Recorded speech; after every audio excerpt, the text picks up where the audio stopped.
आज 32 भजन संगीत का 32 अध्याय को आप निकालेंगे।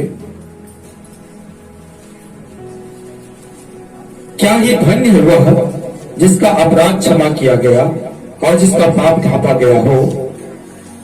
क्या ये धन्य वह मनुष्य जिसके अधर्म का यहोवा लेखा ना ले और जिसकी आत्मा में कपट ना हो। जब मैं चुप रहा तब दिन भर कराते कराते मेरी हड्डियां पिघल गई, क्योंकि रात दिन मैं तेरे हाथ के नीचे दबा रहा और मेरी तड़ावट दो काल से झुमाहट बनती गई। तो यहां पर क्या देख रहे हैं? ये गीत को कौन लिखा है? दाऊद लिखा है। दाऊद को मालूम था कि वो लोग धन्य होते हैं जिनका अपराध क्षमा किया गया। दाऊद को पता था कि जिसका पाप ढांपा गया है वे लोग क्या है? धन्य है।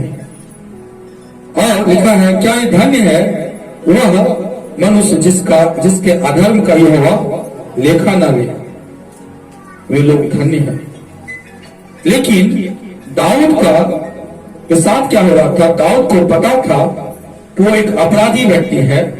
दाऊद को मालूम था वो एक अधर्मी व्यक्ति है और दाऊद को मालूम था कि यहोवा लेखा लेने वाला है। यहोवा क्या है? लेखा लेने वाला है। फिर भी जब देखिए 3 में लिखा है जब मैं चुप रहा। जब मैं क्या रहा? चुप रहा। चुप रहने का मतलब क्या हुआ? जब मैंने अपने अपराध को छिपा करके रखा। जब मैं अपने अपराध को छिपा करके रखा, जब अपने अधर्म को यहोवा पर प्रकट नहीं किया और अपनी आत्मा में कपट रखा। कपट क्या मतलब? परमेश्वर नहीं जानता है। परमेश्वर नहीं जानता है। बेतशेबा के साथ जब दाऊद गलती किया था, पाप किया था, तो क्या था? कोई ही जानता था कि कोई नहीं जानता है। कोई नहीं जानता और उसके पति को धोखे से मरवा दिया था। कोई नहीं जानता। इसका मतलब क्या था? दाऊद की आत्मा में क्या था? कपट था कि कोई नहीं जानता, मेरे पाप को, मेरे गुनाह को कोई नहीं जानता है। कपट था। और ये अधर्म, ये पाप, ये कपट, ये सब कुछ दाऊद क्या किया था? छिपा करके रखा था। और इसलिए करके कहता है जब मैं चुप रहा, यानी यहोवा से, अपने परमेश्वर से इन सारी बातों को मैंने नहीं बताया। परमेश्वर तो सब कुछ जानते हैं, लेकिन मैंने अपने पापों को परमेश्वर के सामने अंगीकार नहीं किया। मैंने मुंह खोल करके परमेश्वर के सामने अपने पापों को नहीं बताया। मैंने नहीं बताया कि परमेश्वर मैंने ये सारा पाप किया है। आप देखिएगा दाऊद जब गलती किया तो गलती करते साथ वो परमेश्वर के पास नहीं गया। जब गिनती का भी समय आया था उस समय भी वो नहीं गया था। नबी के द्वारा उसको चेतावनी दिया गया था। नबी के द्वारा उसके पाप को बताया गया था।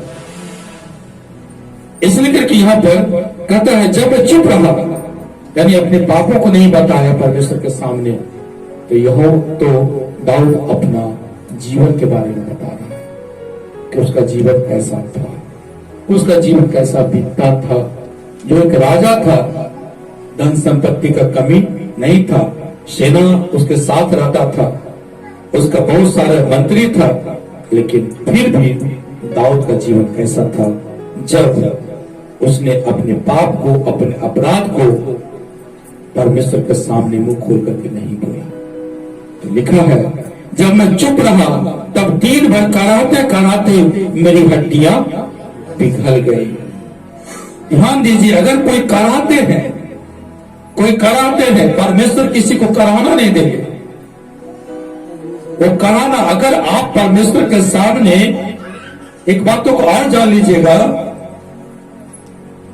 कि जब मिस्र देश से इस्राएलियों को छुड़ा करके लाया तो परमेश्वर फिर से मिस्र देश में नहीं भेजा।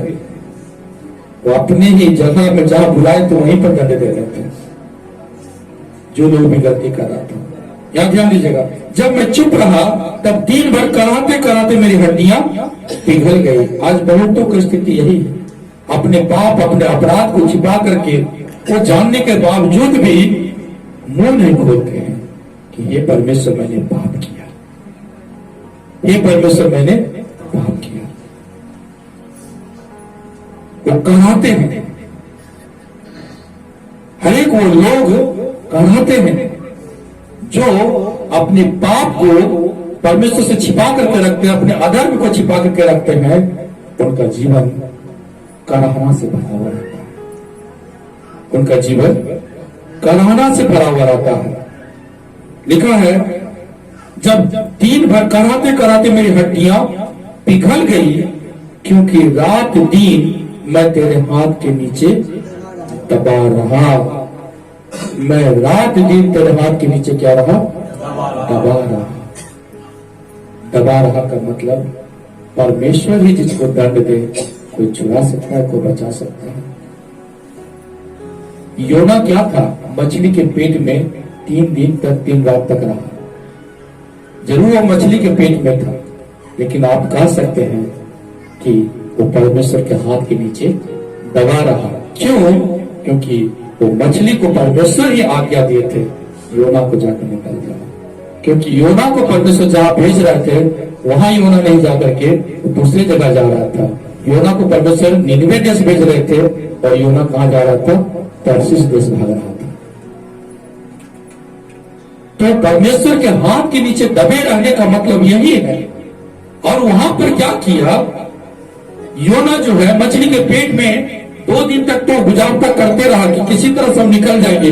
तीसरा दिन जब हुआ तो वो क्या हो गया? कड़हाने लगा। तीसरा दिन क्या किया? वो कड़हाने लगा। और तीसरा दिन जब वो कड़हाने लगा, तब क्या किया? अपने गुनाह को माना। वो क्या किया? मुंह खोला। मछली के पेट के अंदर से ही मुंह खोला। और तब परमेश्वर क्या किया? मछली को आज्ञा दिया, इसे किनारे पर जाकर के उगल दे। सुन रहे हैं? और योना को क्या किया गया? मछली किनारे पर उगल दिया गया। तो वही होता है कराहना। लिखा है, मैं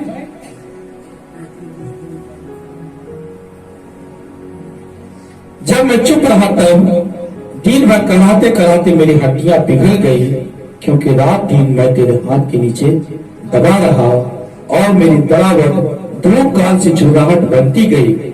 जब मैंने अपना पाप तुझ पर प्रकट किया और अपना अधर्म ना छिपाया, और कहा मैं यहोवा के सामने अपने अपराधों को मान लूंगा, तब तूने मेरे अधर्म और पाप को क्षमा कर दिया। हालेलुया। दाऊद का जीवन कब बदला?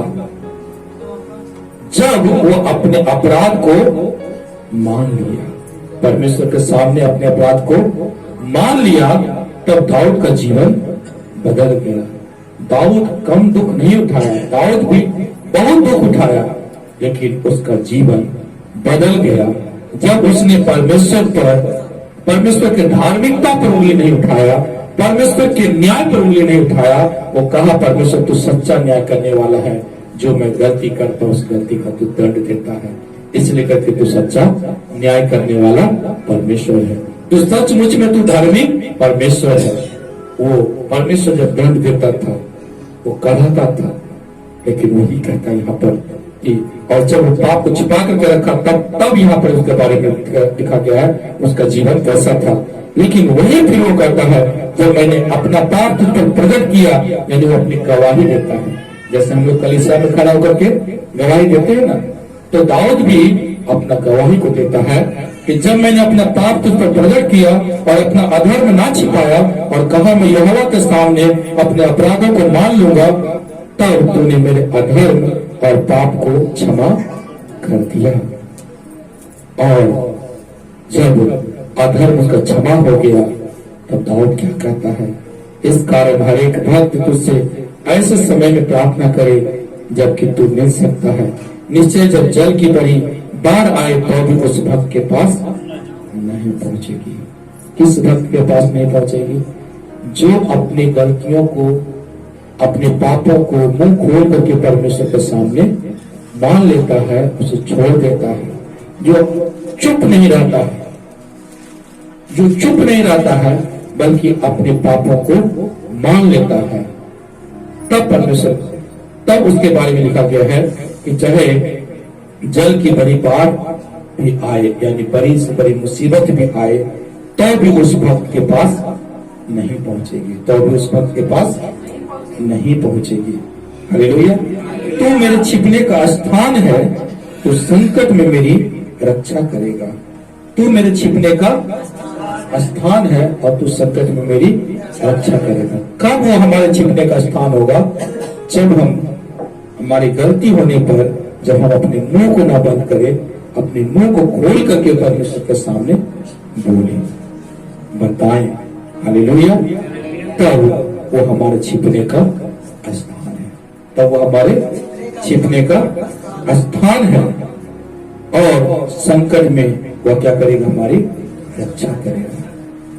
लेकिन जब हम पाप करते हैं, जब हम बुराई करते हैं, जब हम परमेश्वर के विरोध में कार्य करते हैं और अपना मुंह को बंद रखते हैं और परमेश्वर जब दंड देते हैं और उस दंड के बदले में परमेश्वर के धार्मिकता पर, परमेश्वर के न्याय पर जब उंगली उठाएंगे, तो संकट की घड़ी में हमारी कौन सहायता करेगा? तब तो परमेश्वर के हाथ के नीचे और दबे रहेंगे, और दबे रहेंगे, और कराहते रहेंगे, और कराते रहेंगे। धूप काल की से चिड़ाहट से क्या होगा? चेहरे पर बना रहेगा, पूरा चिंता से पूरा चेहरा भरा हुआ रहेगा। अगर परमेश्वर के हाथ के नीचे दबे रहेंगे, जो परमेश्वर धर्म से न्याय करता है, उनको धर्म से न्याय करने दीजिए। हालेलुया। और अगर हमारी गलतियों पर वो हमें दंड देते हैं, कहिए परमेश्वर तू धर्मी है, मैंने इससे पाप किया। अगर हम अपने अपराध को मान लेते, अगर हम अपने अपराध को छोड़ देते, तो प्रभु ऐसा दंड हमें नहीं मिलता। हालेलुया। हालेलुया। परमेश्वर का धन्यवाद हो। और लिखा है, तू मुझे चारों ओर से छुटकारे के गीतों से घेर लेगा। दाऊद अपने पापों को माना, कितना दंड भी सहा परमेश्वर की ओर से, अपने पापों को माना और एक समय परमेश्वर जब उन पर दया की, वही दाऊद खुशी और आनंद का गीत भी परमेश्वर के लिए गाया। हालेलुया। हालेलुया। हालेलुया। परमेश्वर का धन्यवाद हो। ताली बजा करके परमेश्वर का धन्यवाद करेंगे।